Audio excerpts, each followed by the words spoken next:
Hare Krishna. Very happy and grateful to be amidst all of you all here in this e-Sangha discussing the Ramayana.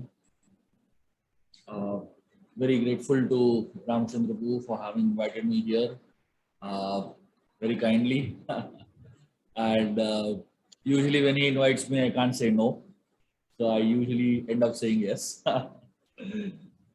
So today we will be discussing one very fascinating section of the Ramayana that's just so beautiful and so so amazing. So this section of the Ramayana is where Lord Ram and the Vanar Sena is on the shore of the Indian Ocean, and there is 800-mile ocean to cross, and they are all wondering how to do it. So as the Vanaras are trying to figure out what is the way ahead and all that, Lord Ram, he's the one who knows how to build bridges.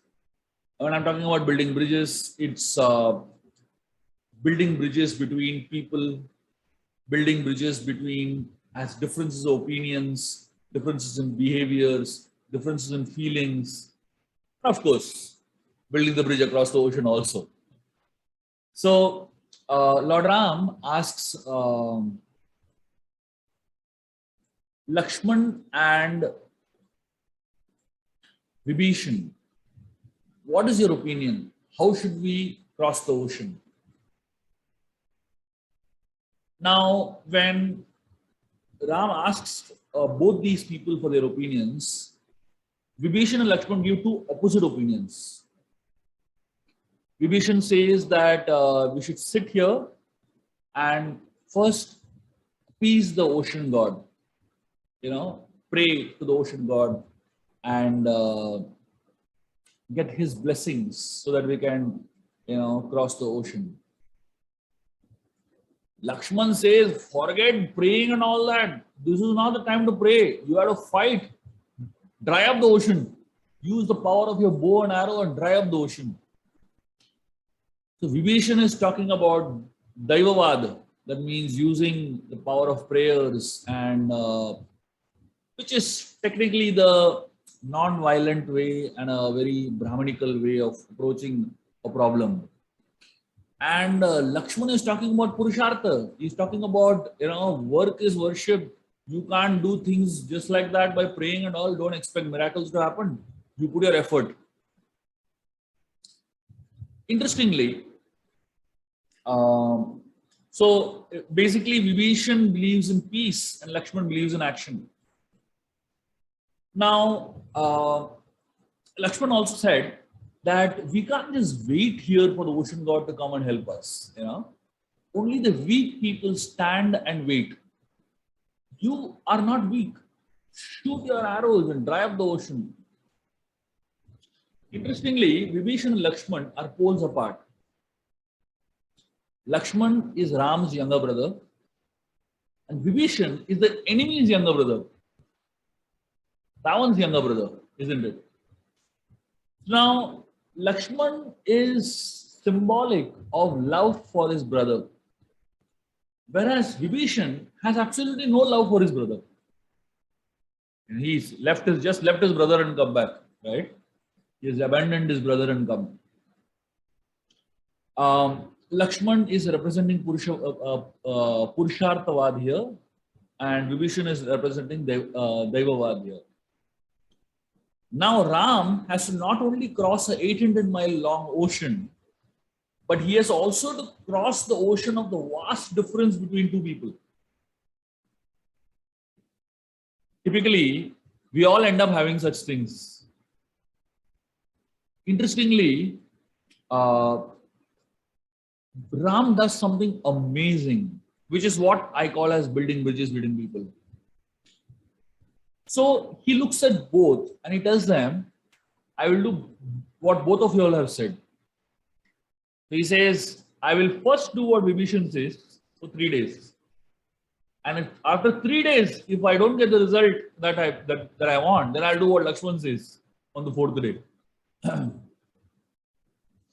So interestingly, Ram doesn't want to take one side over the other. He believes in uniting people.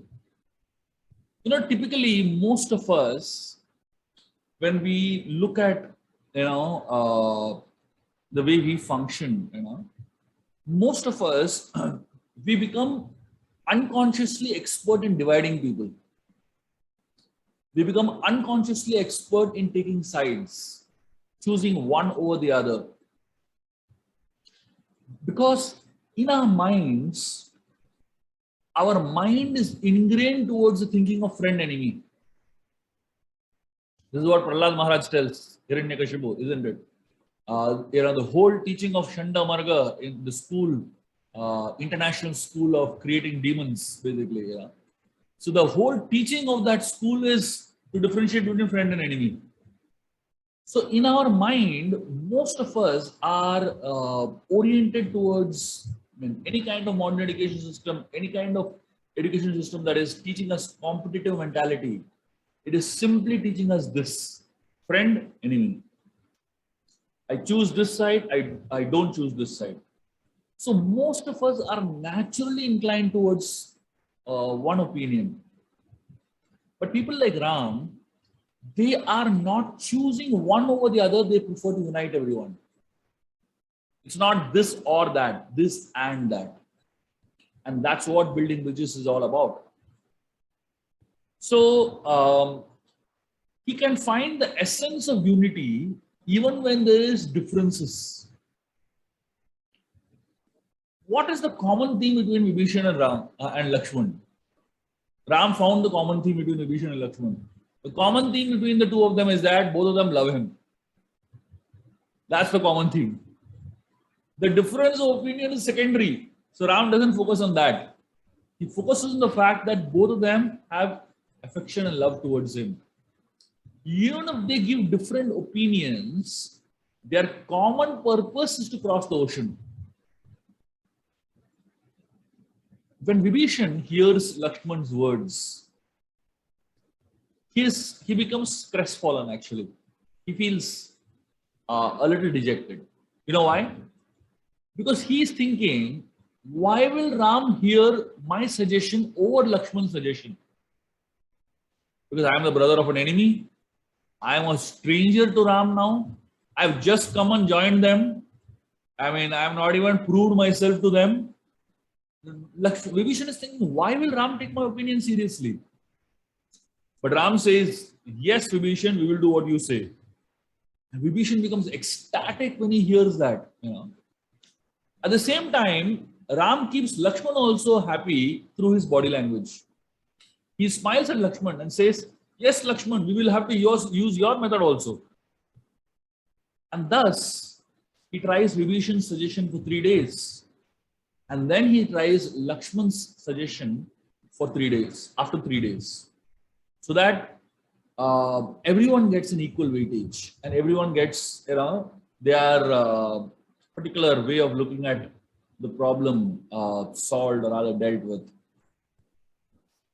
So I'm going to share 2 other places where Ram did exactly this, building bridges, and then we will analyze all of it together for our own lives.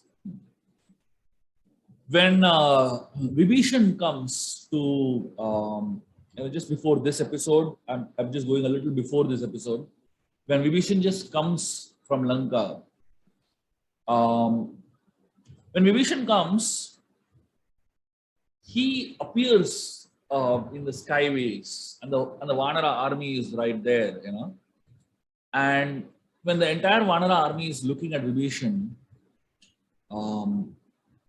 Vibhishan tells Sugriv that I am here to meet Ram.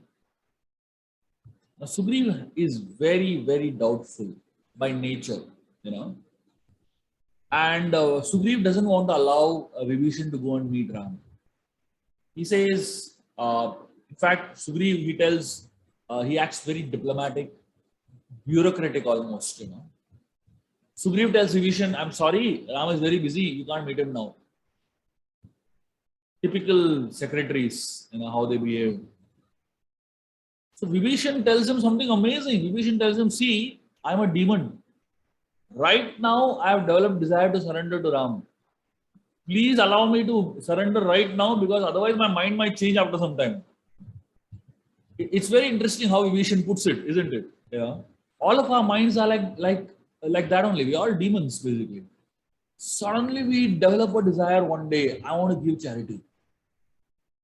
Or we develop a desire one day, I want to, start chanting. The moment you develop the desire, do it. Because 2 moments later, the whole desire will go away. So Vibhishan is telling Sugriv, right now I want to surrender to Ram. Please allow me to do it right now because my mind is demoniac. Anytime it can change. And that is not the time when bureaucracy should be shown. So typically, for the ISKCON world, this is a very, very good example that Vibhishan is giving. When somebody shows some desire to help, serve in any way, don't show bureaucracy that time. Facilitate that person's service so that he can really connect with the Lord and take his spiritual life ahead. So Sugriv, he realizes that this fellow is very dangerous and is very, very smart. Sugriv, he talks to his friends, to all the other Vanaras, and tells them, this person is very dangerous because he has come, he is holding the most dangerous weapon in front of which Ram can't do anything. And what is that weapon that Sugriv, the Vibhishan is holding? His folded hands. If anyone comes in front of Ram with folded hands, that's it. Ram can't do anything to such a person. So Sugriv is saying that this person is so smart that he has got the most powerful weapon with him, the Anjali Mudra, the folded hands. And Sugriv, he realizes that I have no option but to go and inform Ram about this.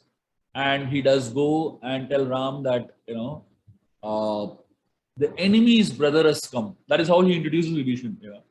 See, the way we introduce people, we create impressions, isn't it? Sugriv could have easily said, a soul that is wanting to surrender to you has come. He could have easily said, a sincere seeker has come. He could have said so many things. He could have simply said, Vibhishan has come. But he went and said, enemy's brother has come. Because through our words, we convey a lot. Like Sugriv, we are all experts at building walls. Isn't it? We are all experts at building walls. And what is building walls essentially? Building walls is making yourself inaccessible to others. Building walls is putting walls in between two people and creating division. We are all experts innately in creating division between people through our words, through our actions, through our thoughts, through our very intentions. But people like Ram are experts in building bridges. And now when Vibhishan goes and tells Ram that the enemy's brother has come, Ram does something amazing to help build bridges. Ram asks everyone a question. The whole Vanara, all the leaders of the Vanara army all together, and Ram asks them a question. He asks them, can I give shelter to Vibhishan? He asks all of them. He says, I want to hear all your opinions. And then, he asks each one to speak up. Sugriv speaks first. And he says, this fellow gave up his brother in the most difficult time. He's not at all trustworthy. And he says, we came here to kill the demons. If we make friends with the demons, people will think that we have no power. And then he said, demons are poisonous. He said, we should not let him go, but rather we should kill him. That's what Sugriv said. Ram looked at him and he said, you are saying that He is given up his brother, therefore he is not trustworthy. Then what about you? You also gave up your brother, isn't it? Sugriv also gave up Vali. So does that make Sugriv also not trustworthy? So he said, from that logic, I shouldn't be trusting you also. And when Sugriv said we should kill Vibhishan, Ram's face was filled with anger. His face was so much filled with anger that all the other Vanaras that saw Ram's face turned angry. All the other Vanaras, they realized this is one thing we should not say. We can give any other opinion, but we should not say kill him. So all the other Vanaras, if you see, who are all giving their opinions, none of them said we should kill him. Then the others started speaking, in essence, most of them said don't accept him. And then Ram turned towards Hanuman and he asked Hanuman, what is your opinion? Hanuman gave his experience of how Vibhishan had helped him when he was in Lanka and how he was the only person who stood up and spoke the right thing. He spoke about dharma, he spoke about righteousness, And then Hanuman concluded by saying, now he has come here desirous of the kingdom, and therefore we should give him shelter. Then after hearing everybody's opinion, Ram asked them, would you like to hear my opinion? And everyone was like, look at what kind of a leader Ram is, he's just so patiently hearing everyone's thoughts and then asking them permission also, can I give my opinion? So Ram said, all of you all gave your opinions, but none of you spoke about my ability to give shelter to Vibhishan. He said, what did I ask you all? I asked you all, can I give shelter to Vibhishan? The ideal answer should have been, yes, you can give shelter to anyone. Not only Vibhishan, you can give shelter to anyone in the world, basically.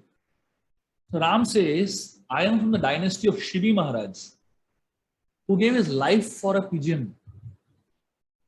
Now, once pigeon took shelter of him, one hawk was coming to eat up the pigeon. And Shivi Maharaj gave as much flesh from his own body as the weight of the pigeon to satisfy the hawk. And that way he saved the life of the pigeon. Ram says, I belong to that dynasty of Shivi Maharaj. And then he gave another example, amazing story. He tells them that there was once two birds. And when the male and female bird, when they were sitting together, a hunter came and killed one of the birds. Many days later, it was a stormy night, very, very intense stormy night. And that night, the same hunter took shelter of the tree under which, on which the second bird was sitting. And the hunter was standing under this tree, shivering in cold. He had not eaten for a long period of time. He was hungry, a very, very desperate situation. And the hunter had created a small fire for warming himself, And while this hunter was in such a desperate situation, this bird sitting on top was thinking, what should I do? The hunter is my guest, but the hunter also is a killer of my husband or wife, whatever, And the bird was thinking, should I be angry on this hunter? Or should I take care of this hunter who is my guest? Ram tells the monkeys that this bird chose to take the softer side, or rather the more human side of looking at things. The bird jumped into the fire, roasted itself, and offered itself to the hunter. Now imagine, so Ram tells this story to the Vanaras and tells the Vanaras that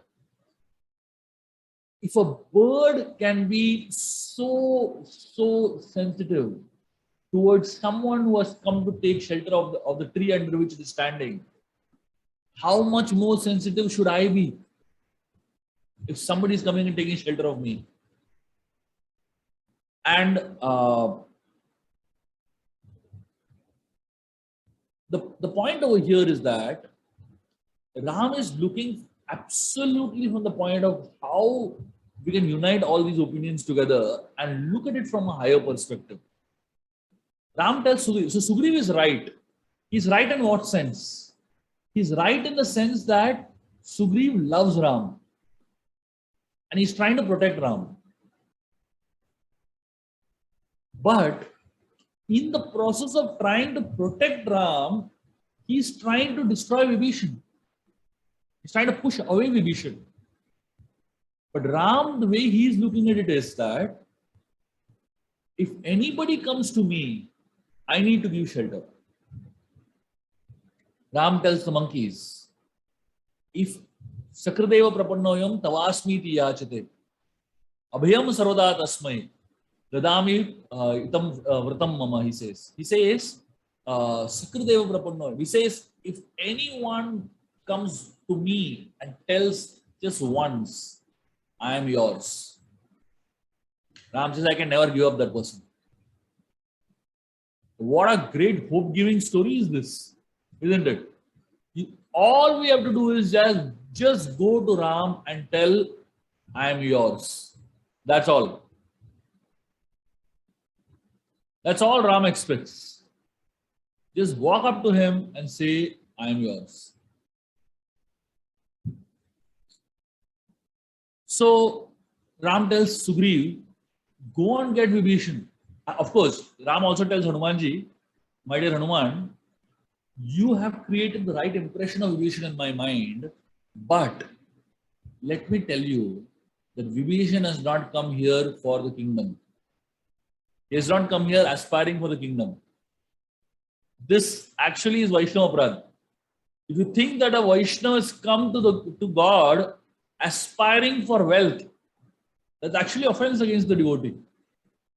So Ram tells Hanumanji that Vibhishan has not come here to ask something from me.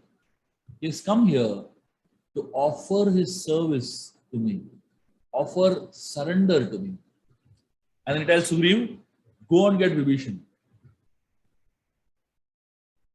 Now Sugriv, and then he tells him, when you go there, when you're going to get Vibhishan here, if you find Ravana has come there to surrender to me, don't come back to ask me whether I should get Ravana or no. Get anybody who wants to surrender to me. Yeah? He says, whether it is Ravan, whether it is Vibhishan, whether it is anybody else, if they say just once that I am yours, I want to surrender to Ram, that's all. So Sugriv is thinking, how do I prepare Vibhishan for surrender?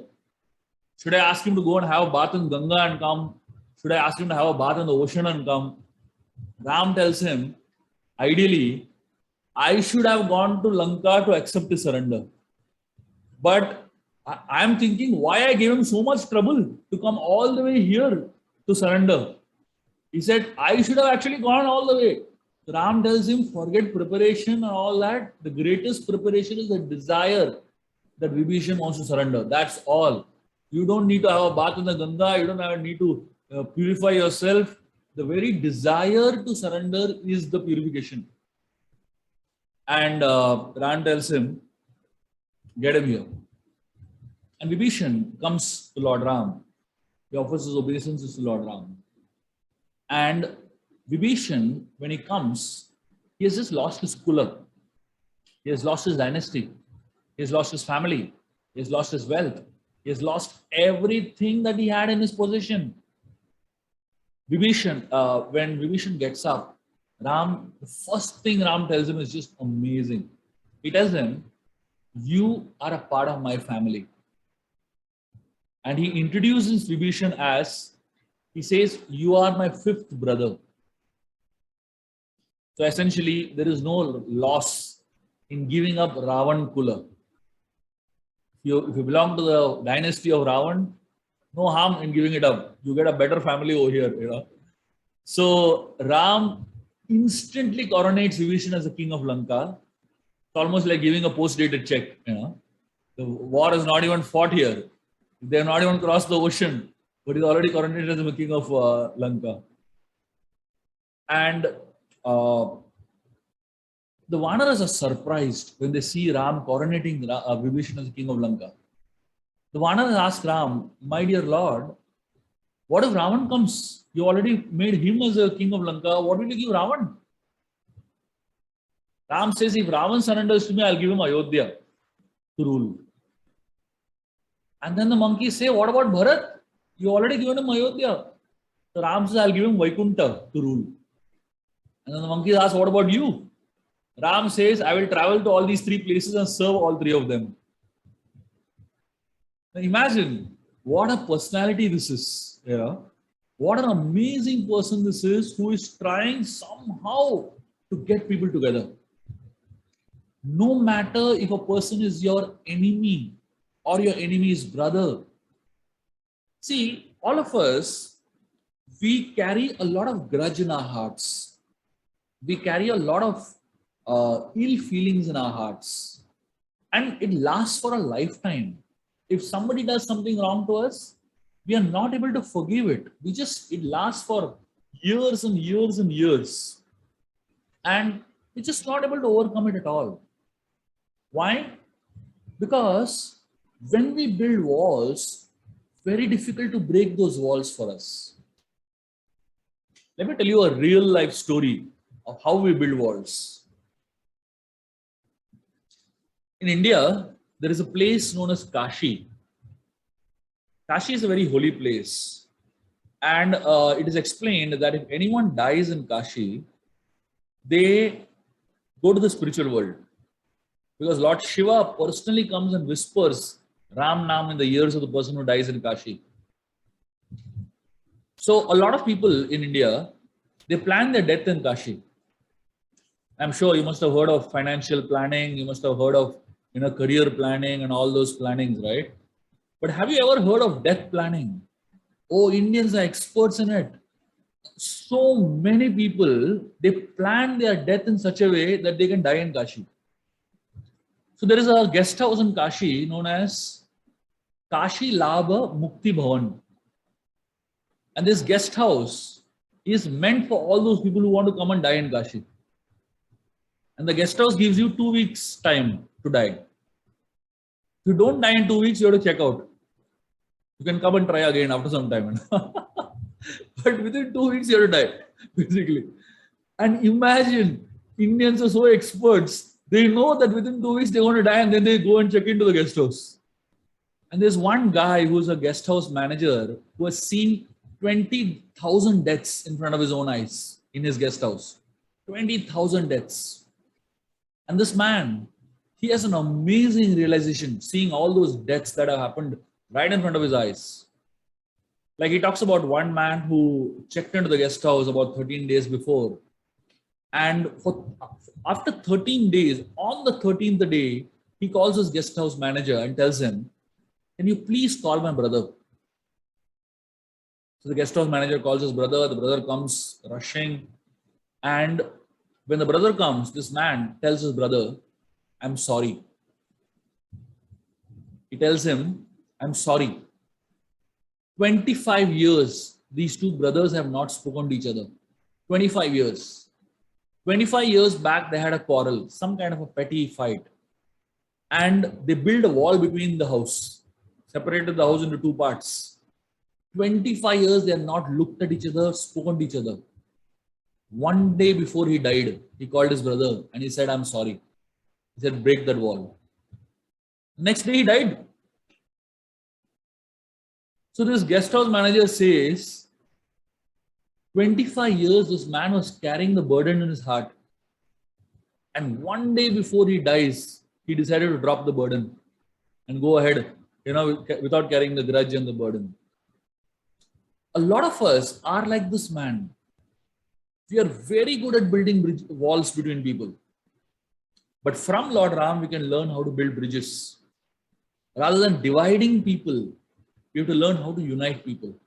Rather than, separating friend, enemy, you have to start learning how to look at goodness in everyone. Rather than just, easily assuming that somebody has bad element in them and bad intention in them, giving the benefit of doubt to the good intention of the person, allowing the good intention of the person to come out and really manifest itself is what building bridges is all about. I'm going to tell you all a third story and then we'll have discussions. While the building of the bridge was happening, the Ram Setu was being built. All the Vanaras were carrying huge, huge rocks from all over the place and bringing and throwing into the water and, helping build this massive bridge. So Hanuman was carrying these massive mountains and massive boulders and rocks. And while the Vanaras were so busy engaging in building the bridge, there was a group of squirrels that were also trying their best to help. I mean, squirrels are like so tiny, how much can they carry? So they were carrying little pebbles and, grains of sand and throwing into the bridge.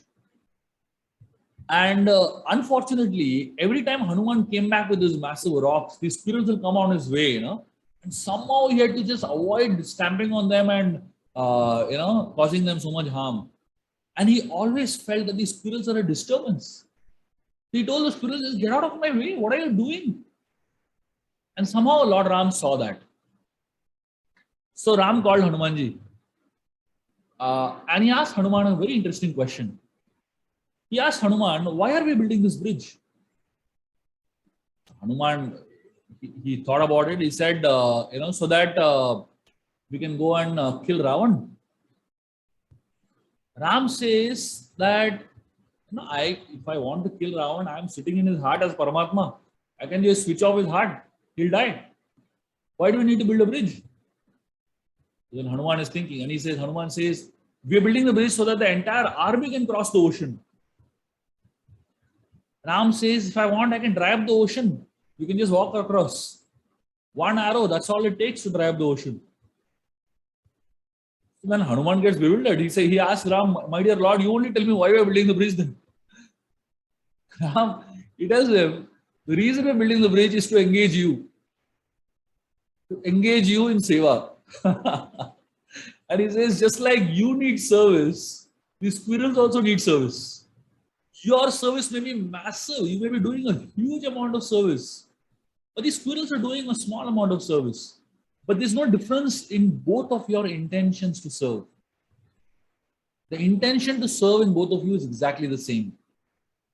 And therefore, just like you need service, they also need to engage themselves in some meaningful service. And that's how Ram helped Hanuman look at the whole thing from the perspective of going beyond the task-orientedness towards relationship-orientedness. Most of us in this world are very task-oriented. We are very, very oriented towards projects, towards getting things done, towards, quickly getting things done and all that. In the process of getting things done, we stamp on so many people and walk ahead in life, isn't it? And that's what the world has taught us. The world has taught us how to stamp on people's heads and walk ahead in your path of success. But spirituality is a science of being respectful towards people that are on the path. Spirituality is the science of being sensitive towards every single individual who's on the path.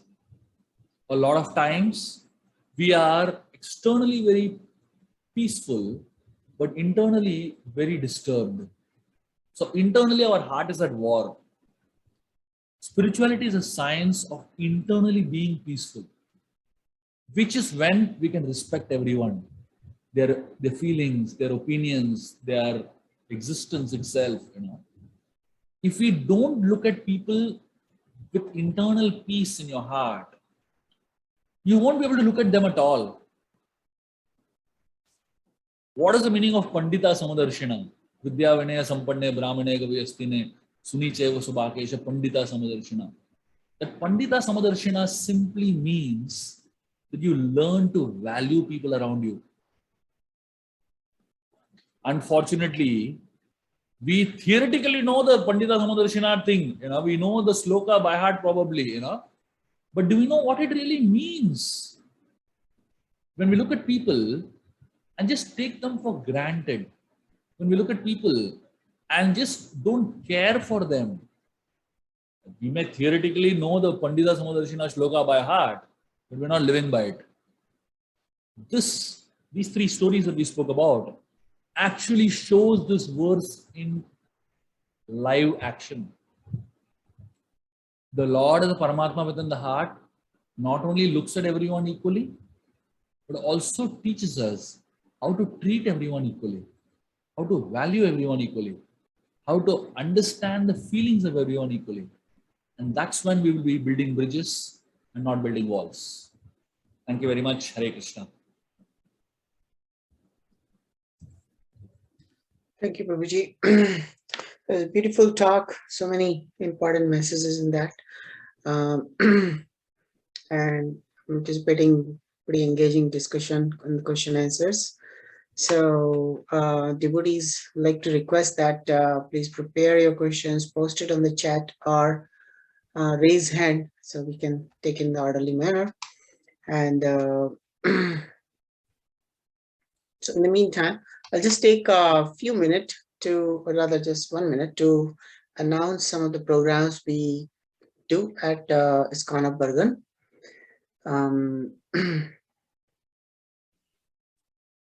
Yeah. Okay, I'll just share my screen. So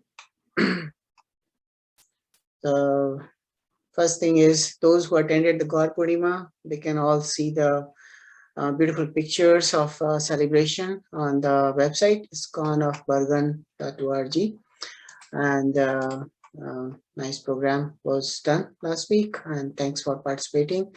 And such programs are actually the part of building the bridges, what we are learning. The talks like this will continue, and we'll be having Prabhuji will also be speaking on April 6th on a similar topic, so prepare for that as well. And our center is working in person, so next Sunday class will be by Her Grace Rukmavati Mataji. So please attend and help us serve you nicely. Those who are not part of the Bhakti Bridge program and want to join, please let us know clicking on this link, and we'll be able to help you with the right program for you. And we do morning japa every day, 6 to 8. Take the advantage of that. Sangha helps to grow. And we do midday Bhagavad Gita reading, 12 to 12:15 on the same Zoom. Feel free to join that here or recite along with us. Thank you so much. So with that, I'll go back to Prabhuji's question answer session. Thank you so much. Let's see the questions. Let's see, Dheeraj Prabhu has the question. Dheeraj Prabhu, go ahead. Unmute yourself. If you can give your darshan, that'll be great. Hare Krishna, Prabhuji. Dandavat Pranam. Very nice class, Prabhuji. Just one question related to the Saranagati, right? So Ram always accepted everyone, whoever comes and says like, I'm yours. The one of the dilemma I always had is about that is because Ram knows his potential. Ram understands his position, being a Lord, and he can offer or accept anyone coming in, no matter enemy versus friend. But as an individual, as like the soul, us in this situation and the situation we are in, we want to follow that path, but how much we can be open up given the scenarios and the situation we are to accept anyone without knowing the background, or even if we know the background. Let's say in case of Vibhishan, he comes from the family of Ravana who has abducted Mother Sita. how should we respond to that kind of situation? How should we take that as a lesson and use that in our life? So in my understanding, people live up to the expectation that we have of them. If we expect that somebody will be doing bad things, they live up to that expectation. And if we expect that somebody will be doing good things, they live up to that expectation. This is actually known as a self-fulfilling prophecy. So in my experience and my understanding, what I have seen is that the more you trust people, the more people live up to that trust. The more you distrust people, the more people live up to that distrust. So I would always advise that we should first give benefit of doubt to people.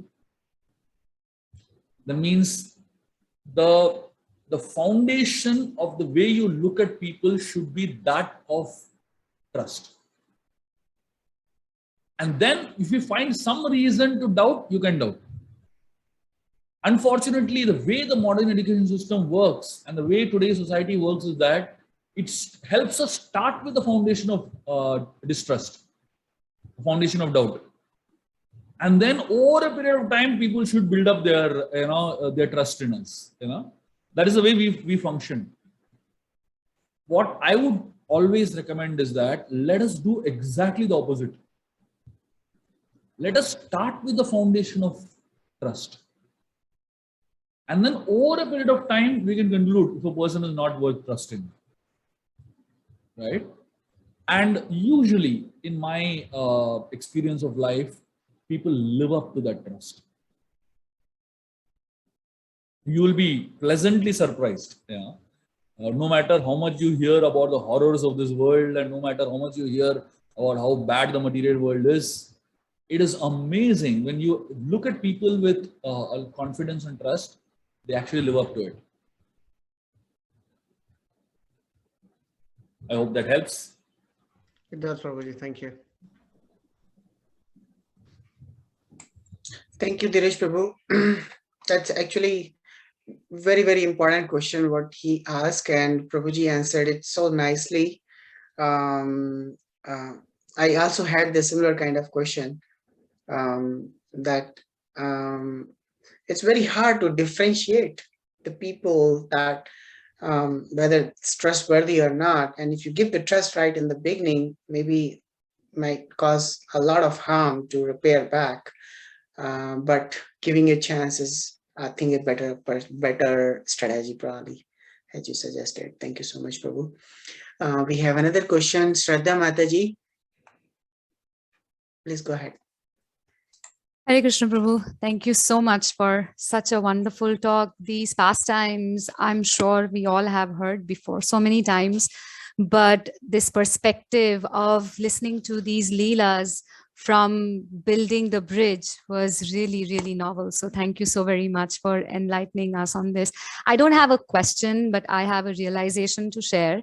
And this is not my realization. I heard it in one of the classes from the Sydney ISKCON temple. And this Prabhu was saying that our whole movement, Chaitanya Mahaprabhu, brings in this philosophy of Achintya Bheda Bhed. And this is one principle that can actually resolve any conflict in our lives, be it in a devotee situation or a non-devotee situation. So I could resonate with that philosophy a lot today in all the stories that you said. For example, when you said that Sugriv did not want Vibhishan to be accepted by Ram, and the reason was that he wanted to protect Ram, and Vibhishan wanted to help because he was a devotee. So at the end of the day, their motto was the same. They both were devotees. They both wanted to do some service for Ram. They both were protective towards Ram, but their approach were different. So they were They are different individuals with different backgrounds. So that is the bhed, but the abhed comes because their goal is the same.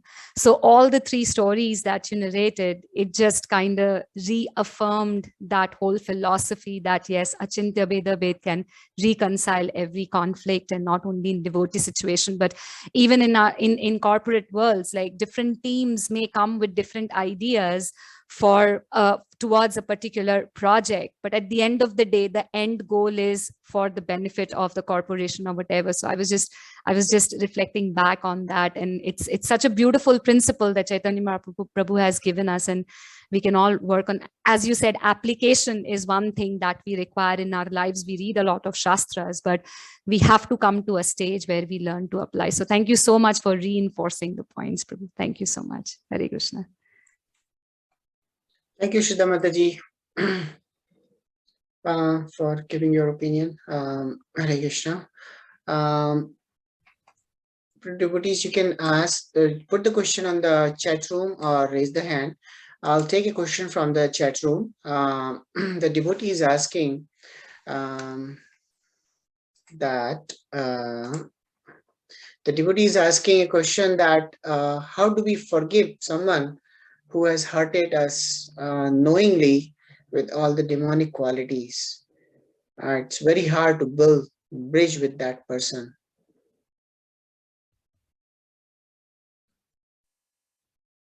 Forgiveness is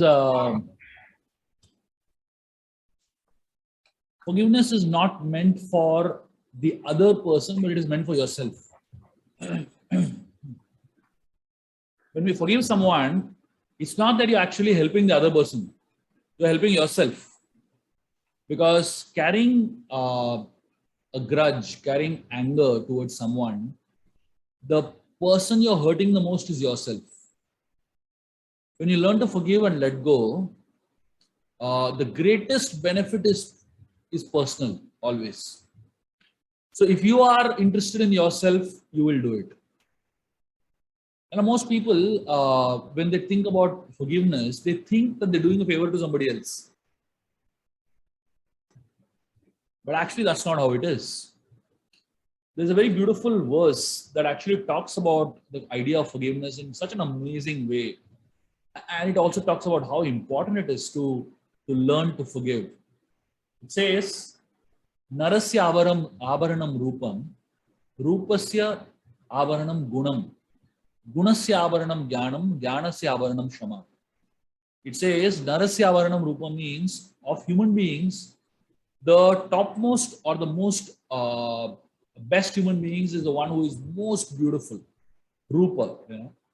And it says, Rupasya avaranam gunam. He says, of beautiful people, the ornament of beautiful people is good qualities, guna. And it says, Gunasya avaranam jnanam. The ornament of someone who has good qualities is knowledge.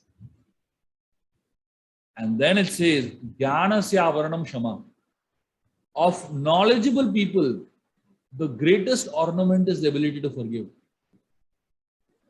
So if somebody has knowledge and does not have the ability to forgive, somewhere his knowledge has not expanded into realization. So when we are able to, accommodate the idea of forgiveness, it simply means we have worked on ourselves. Unless and until you have worked on yourself very nicely, you will not be able to forgive another person. But when you have really worked on yourself and understood the purpose, the goal of life, and the direction in which you're going in life, you will be able to learn to forgive and go ahead on your journey of life. Otherwise, these grudges hold you back. It's like being chained in one place.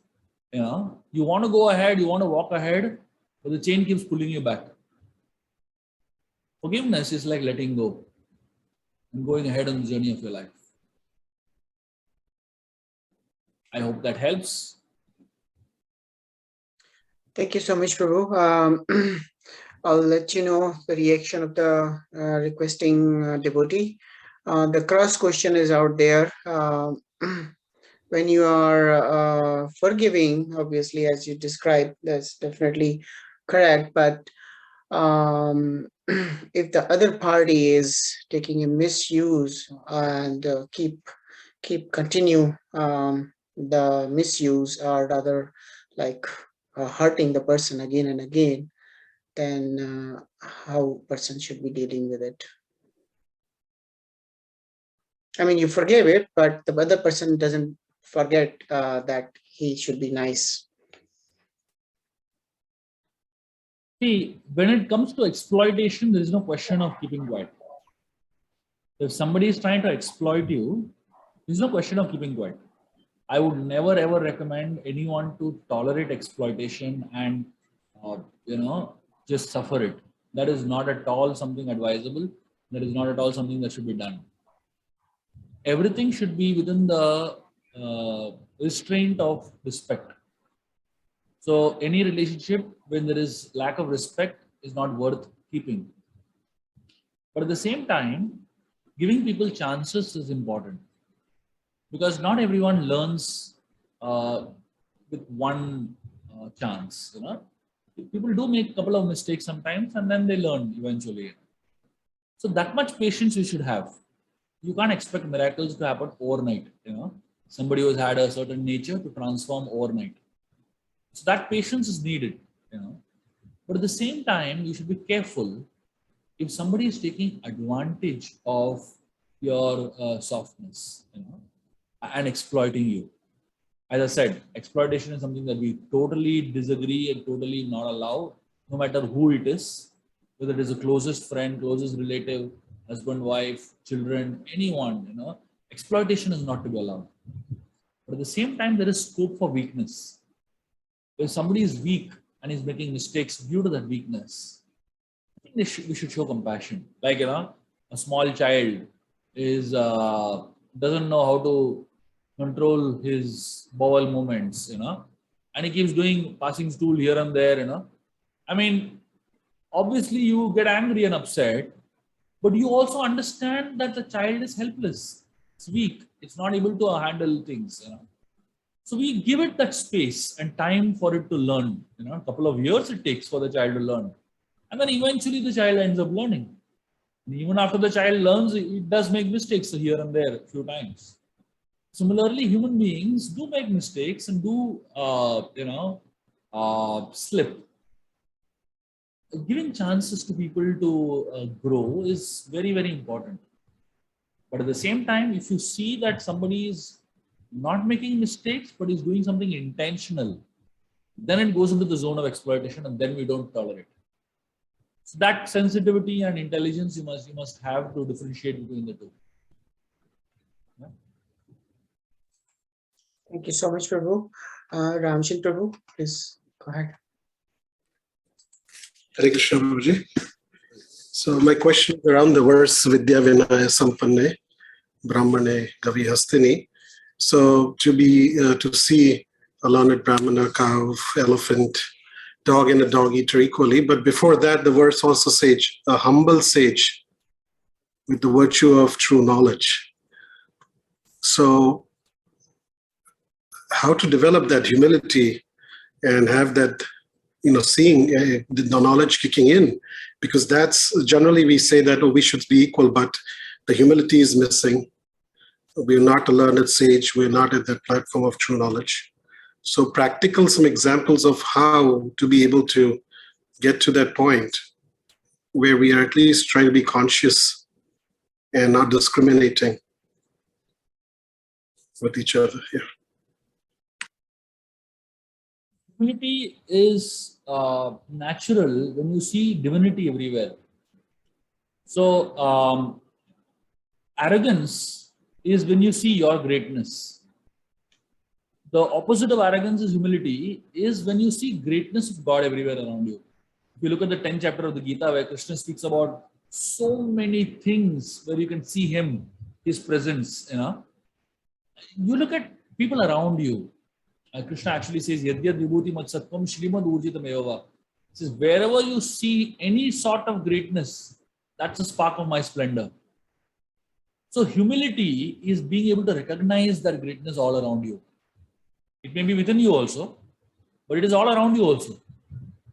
Arrogance only recognizes greatness inside you and not around you. When you keep your eyes open, you keep your ears open, and you keep your heart open, you will actually see sparks of greatness everywhere. And that makes you humble. Because the fact is that God can empower anyone to do anything. You may have some power inside you, you may have some strength inside you to do great things. But that spark, that is just one spark of the splendor of God. So if the spark is so proud, how much the fire should be proud? Isn't it? And the reality of a spark is that once the spark comes out from the fire, it loses its existence in a few moments. The spark is only alive for a few moments. That's all. You know? So that few moments is what our pride is all about. So unless and until that spark becomes a part of the fire, it actually doesn't have any relevance and existence in this world. So we are all sparks of God.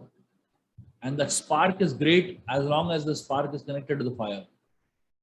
The moment the spark is out of touch with the fire, rather in our context, out of touch with the realities of things around us and the presence of the fire around us, we will very soon wither away.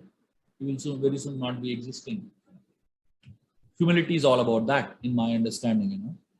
So when we see anyone doing anything great, you know, whether it is great singing, great dancing, great cooking, great speaking, great writing, great, you know, managing, great, you know, cleaning, whatever, anything anybody does significantly wonderful, it's a spark of Krishna's splendor. And recognizing that, in fact, we should recognize a lot of sparks around us. Otherwise, we end up in an illusion, thinking that I am the only spark that is alive.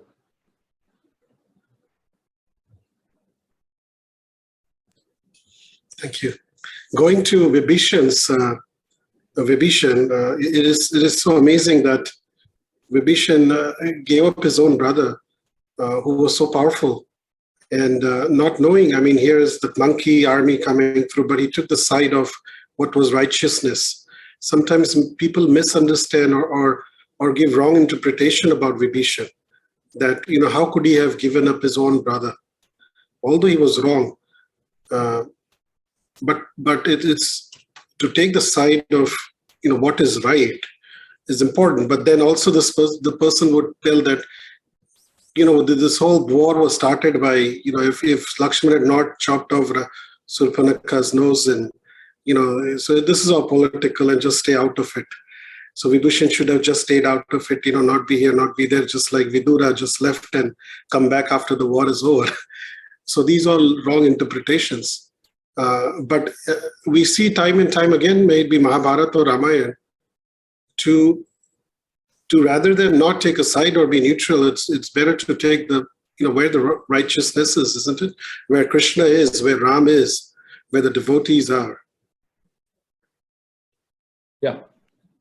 There are some people who can afford not to take sides, and there are some people who cannot afford not to take sides.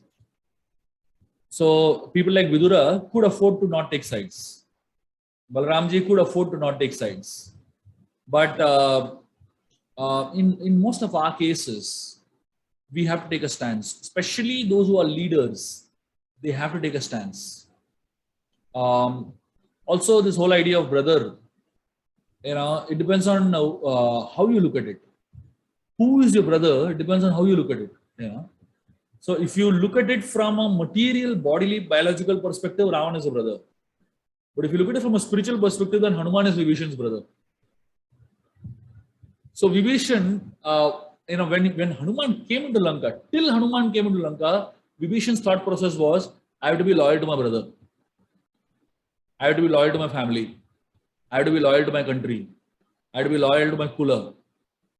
But when Hanuman came to Lanka and Hanuman declared who he was, Dasoham Kaushalendrasya, he didn't declare himself to be Anjani Putra, he didn't declare himself to be Keshari Nandan, he didn't declare himself to be Pavana Putra, he didn't say all that.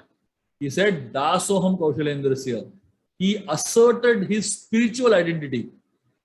And the moment Vibhishan saw him asserting his spiritual identity, which is our spiritual family, he said, wow, now I also understand. I am also Hanuman's brother. I am Ram's son.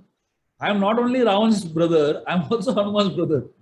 So you have to decide which part of your life you want to focus on, So there is a material way of looking at things and there is a spiritual way of looking at things. When you look at it from a material point of view, what Vibhishan did is wrong. But when you look at it from a spiritual point of view, this is what the scriptures help us look at. When Arjun looked at the war from the material point of view, killing Bhishma and Drona is wrong. But Krishna helped him look at it from a spiritual point of view.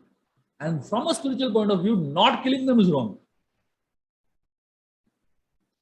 Because they are standing on the side of the adharma. They're standing on the side of unrighteousness, So this dilemma of good and bad is always an eternal dilemma and always has to be seen from greater good point of view.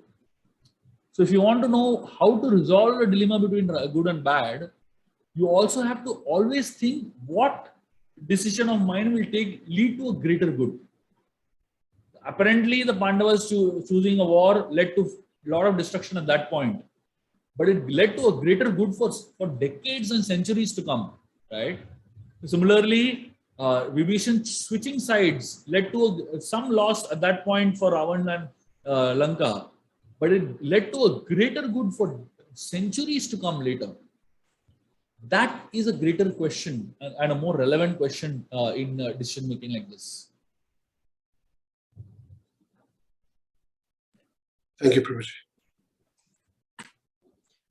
Thank you, Prabhuji. Prabhu, do you have a little bit more time? There are a few questions on the chat room. May I? We can take 2 more questions. Okay, thank you so much, Prabhu. There's a devotee asking that how do we deal with the situation when the family members are obstructing or giving difficulties in following the Krishna consciousness? And even though the person feels that he needs to take care of his relatives who are obstructing the Krishna consciousness activities. The only way to inspire anyone to come to Krishna consciousness is through love. People do not get inspired to come to Krishna consciousness by philosophy. I can tell you that. People don't care for philosophy. They care for love. Anywhere they get love, they will go. If this organization gives them love, they'll go there. If that organization gives them love, they'll go there. If this religion gives them love, they'll go there. If that religion gives them love, they'll go there. So essentially, people are not hungry for philosophy, they are hungry for love. Unfortunately, what we end up doing is, we end up giving philosophy to people and expect them to take up Krishna consciousness. And while giving philosophy, we give them hatred along.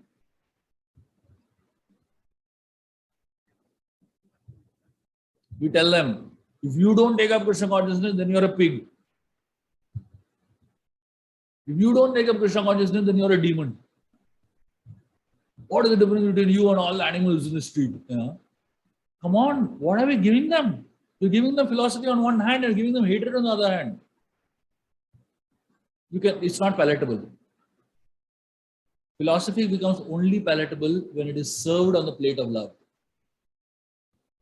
So my suggestion to help any family member or anybody else in the world, to take up Krishna consciousness, is base it on the foundation of extreme love, care, gentleness, kindness. And then they'll take it up amazingly. When they see you showing love, which is rare in this world, right? The rarest commodity in this world is genuine love. If you can exhibit genuine love to people that you're trying to preach to, why will they not take it up? How will they not take it up?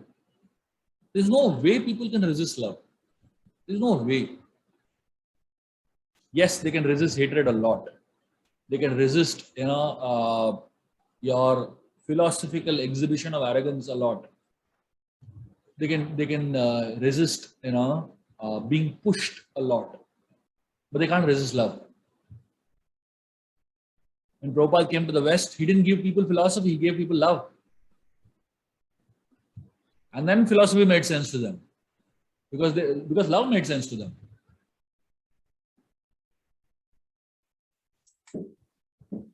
Thank you so much, Prabhu. I hope that the person who asked this question is satisfied with that. I haven't heard the reaction. But thank you so much, Prabhu, for such a relevant advice. Often many people commit mistake on that part. Rukmavati Mataji, do you have a question? Yes, Prabhuji. Hare Krishna, Prabhuji. My question is regarding Vibhishan's character. If we see, like, he was associated with Ravana since a long time, but how come he was not affected? Like, his nature was always to surrender to the Lord. So, like, he had done piety in his previous life, or can you give some background? So, I have not come across a background story of Vibhishan's life. That's something that I have not come across as yet. I wouldn't know that. But I can tell you what is the one thing that helped him not get affected. The name Vibhishan, what is the meaning of the name Vibhishan? It's very interesting. That has the answer to your question actually. The word Bhishana, Bhishan means fearful. And Vibhishan means the one who is very fearful.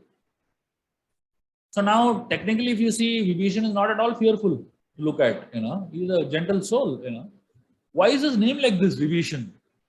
The Vedic names, the name of the person had very strong connections, right? In today's world, the name of the person have no connection at all. Somebody might be called as Lakshmipati and he might be a beggar. So, but in the past, the name of the person and what they exhibited qualities, the characters were exactly same. So what does Vibhishan mean actually? The greatest fear that Vibhishan had was the fear of committing wrong. The fear of going against dharma. That was the greatest fear he had. In fact, when Lord Brahma came to give them boons, all the brothers, they were all receiving boons from Brahma. And Raman, Kumbhakarna, Shurpanaka, they asked like dangerous boons. When it came to Vibhishan's turn, he said, "My dear Lord, please give me the blessing that I will never deviate from the path of dharma." That is the blessing he asked for. That is the boon he asked for. Imagine, that means he had so much fear of doing wrong. That's his strength. So the reason why Vibhishan was able to succumb, rather not succumb to the temptations of Ravan's kingdom and to all the character faults of Ravan, was simply this, that he had an innate fear of doing something wrong. So fear is a very important part of spiritual life, isn't it? But too much fear takes us away from God. But the right amount of fear keeps us connected to God. When Lakshman was, when Sugriva was not coming, to help Ram after the 4 months of the Chaturmas got over, Sugriva had promised Ram that he'll come to help him, right, to find Sita. 4 months got over and he was busy enjoying himself in the kingdom. So at that point, Ram told Lakshman, go and get Sugriva. And Ram told Lakshman something very interesting. So Lakshman, his understanding of life is binary. Lakshman's understanding of life is in binaries. 0 or 1. Hate or love. So, either he hates someone or loves someone. So if somebody is not ready to help Ram, Lakshman asks him, can I go and kill him? Ram said, come on, I never told you to kill him. Ram gives a very interesting definition here. He tells Lakshman, go and scare him. But don't scare him so much that he runs away from me. Scare him that much that he runs towards me. So spirituality, you need some fear. But that fear has to help you, should be a healthy amount of fear that helps you run towards God. So that fear is what Vibhishan represents. It's a healthy fear of doing something wrong. And that healthy fear helps one come towards Ram. Thank you so much, Prabhuji. I had a follow-up question with that, but I think the answer is covered in the first question. Thank you very much. Hare Krishna. Thank you, everyone.